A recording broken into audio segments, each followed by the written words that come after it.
जय हिंद दोस्तों।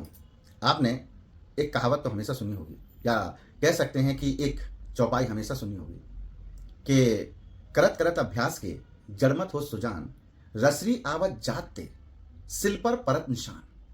इसका अर्थ भी आप लोगों ने बहुत सुना होगा, लेकिन कभी सोचा कि ये कहावत या ये कहानी कैसे बनी? तो इसके पीछे की एक कहानी है, उस पर आज हम आपसे थोड़ा चर्चा करेंगे। एक बहुत बड़े ऋषि रहे हैं वरदराज, उनसे ये कहानी का अभ्युदय हुआ है। लेकिन ये कैसे थे, आप इनके बारे में भी थोड़ा समझिए। वरदराज के जो पिता थे वो कृषक थे। उनके पास ना तो कुछ ज्यादा धन था ना कुछ था, और वो चाहते थे कि वरदराज जो मेरा बेटा है ये पढ़ लिख कर बहुत बड़ा विद्वान बन जाए, तो उनका भी कहीं ना कहीं समाज में नाम हो, यहां पर उसको तो पहचाने पहचाने, उसका जीवन भी समझ जाए। उन्होंने अपने बेटे वरदराज को कहा कि हम तुम्हें एक आश्रम लेके चलते हैं जहां तुम्हारी सभी प्रकार की शिक्षा दीक्षा होगी। अब चूंकि वरदराज बचपन में बहुत शैतान भी थे, खेल कूद में उनका मन लगता था, पढ़ाई में तो मन ही नहीं लगता था। उन्होंने तो बहुत मना किया पिताजी को कि आप मुझे मत भेजो, लेकिन चूंकि पिता पिता होता है, वो अपने बच्चे के भविष्य को लेकर हमेशा सजग रहता है। बच्चा भले ही यहां पर कुछ भी कहे, लेकिन पिता को पता होता है कि उस बच्चे के लिए क्या भविष्य में सही होने वाला है। अतः वो लेके चले गए आश्रम। आश्रम में उसकी शिक्षा दीक्षा होने लगी, लेकिन उसका वहां भी पढ़ने में मन नहीं लगता था। यहां पर गुरुजी कोई भी प्रश्न पूछते, वो हमेशा उल्टे जवाब देता था। उसकी वजह से गुरुजी को भी बहुत गुस्सा आती थी।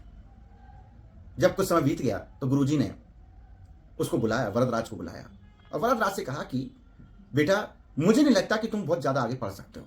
क्यों अपने पिता के धन को बर्बाद कर रहे हो?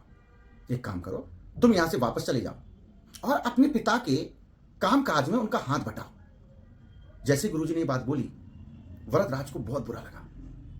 वरदराज को लग रहा था कि जैसे कि मेरी इंसल्ट कर दी गई हो, मेरा अपमान कर दिया गया हो।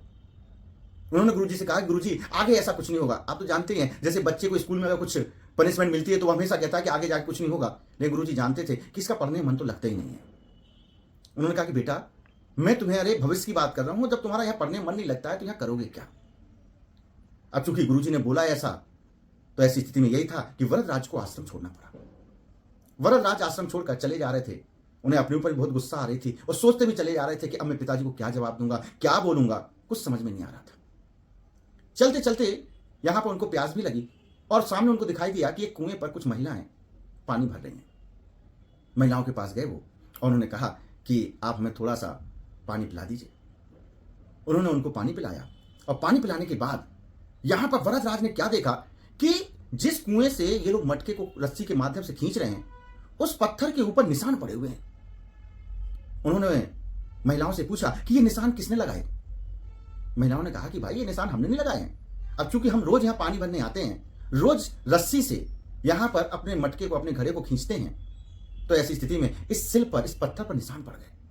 अब वरदराज को लगा कि इतने कठोर पत्थर पर जब रस्सी के माध्यम से निशान पड़ सकता है, तो क्या मैं अगर रोज अभ्यास करूं तो क्या मेरा दिमाग तेज नहीं हो सकता? क्या मैं नहीं पढ़ सकता? अतः वरदराज को यह बात ऐसी लगी कि वरदराज उल्टे पैर वहां से चले गए और वहां से पहुंचे अपने गुरुजी के पास, और गुरुजी के पास जाके बोले, गुरुजी आप मुझे एक मौका और दे दीजिए, बस एक मौका। गुरुजी भी, चूंकि गुरु तो गुरु होता है, उनको लगा कि अगर ये शिष्य कुछ करना चाहता है, एक मौका मुझसे मांग रहा है, तो क्यों ना इसको एक मौका दिया जाए। गुरुजी ने कहा कि तुम्हारे अंदर यदि पढ़ने की लालसा है ना, तो मैं तुम्हारा पूरा सहयोग करूंगा। इसके बाद तो गुरुजी के सहयोग से उसने जो पढ़ना शुरू किया, खाना पीना सब भूल गया, रोज अभ्यास करता। आम बच्चों से ज्यादा उसका दिमाग नहीं था, लेकिन इतनी मेहनत करते वरदराज कि आम बच्चों के कहीं ज्यादा उनके अंदर जिज्ञासाएं भी आने लगी। और जब उनकी शिक्षा समाप्त हुई, तो शिक्षा समाप्त होने के बाद उन्होंने मध्य सिद्धांत कौमुदी, उन्होंने लघु सिद्धांत कौमुदी, सार सिद्धांत कौमुदी जैसे 3 बड़े बड़े व्याकरण ग्रंथों की रचना कर डाली। तो आप सोचिए कि अभ्यास में कितनी शक्ति होती है कि एक रस्सी के रोज घिसने से कहां पत्थर भी अपने निशान छोड़ देता है।